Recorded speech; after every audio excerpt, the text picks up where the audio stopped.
You walk into a meeting in Tokyo. You present your idea. You explain everything clearly. You even answer all the questions. And then, everyone smiles. They nod. One person says, that might be a bit difficult. Another adds, we will think about it. You leave the room feeling hopeful. Maybe it worked. Maybe they just need time. But what if they already said no? The next day, you check your email. Nothing. A few days later, still nothing. A week passes. Finally, a reply arrives. Thank you very much for your proposal. We truly appreciate your effort. We will consider it carefully. It sounds polite, respectful, even positive, but then nothing happens again. No follow-up, no meeting, no deal, just silence. In many countries, silence means uncertainty.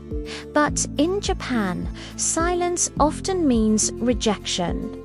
In many parts of the world, communication is simple. Yes means yes. No means no. People believe that being direct is honest, clear words, clear intentions. But in Japan, communication follows a different rule.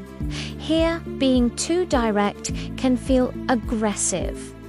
A simple no can sound cold, even disrespectful. So instead of saying what they mean, people choose how they make others feel. Japanese society is built on one powerful idea, harmony, or what?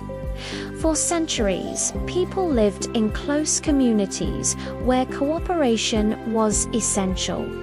Conflict was dangerous. Disruption was unwanted. So people developed a different communication style, one that protects relationships even at the cost of clarity. Because in Japan, maintaining peace is more important than being right. Imagine saying no directly in a meeting. Not aggressively, just honestly. I don't agree. This won't work. In many countries, that's normal. In Japan, it changes everything. The room becomes quiet. People avoid eye contact. No one argues, but something breaks. The atmosphere, the connection, the trust. In Japan, communication is not just about words, it's about what's not said. There's a concept called reading the air, understanding tone, silence, timing. A pause can mean hesitation, a vague answer can mean refusal. Words are only the surface. Meaning lives underneath. Instead of saying no, people say things like, that might be difficult. We will think about it. Maybe another time. It's a bit complicated.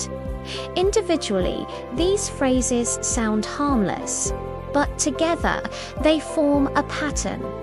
A polite language of refusal, soft on the outside, clear on the inside.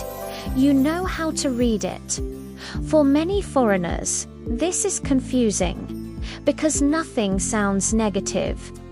No one says no, so they assume it's not a rejection. They wait, they follow up, they try again, but the answer never changes. Because the answer was already given, just not in the way they expected. In Western cultures, kindness often means honesty. In Japan, kindness means protection. Protecting someone's feelings.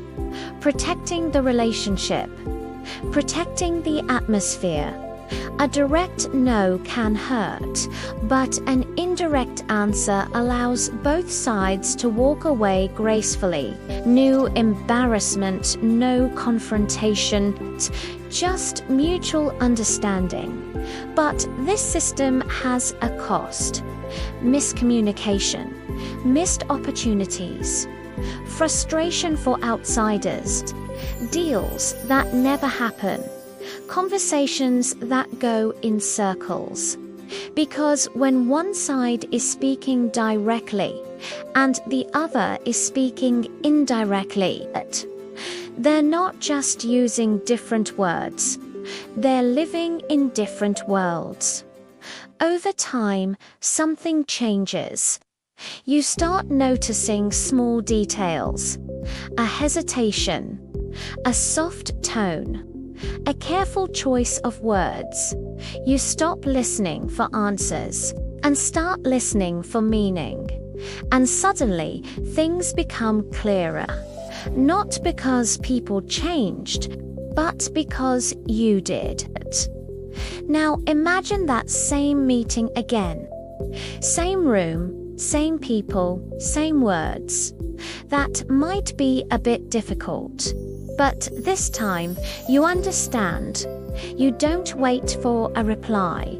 You don't follow up endlessly. You simply nod, because now you know they didn't avoid the answer. They gave it in their own way. And in Japan, how something is said matters more than what is said.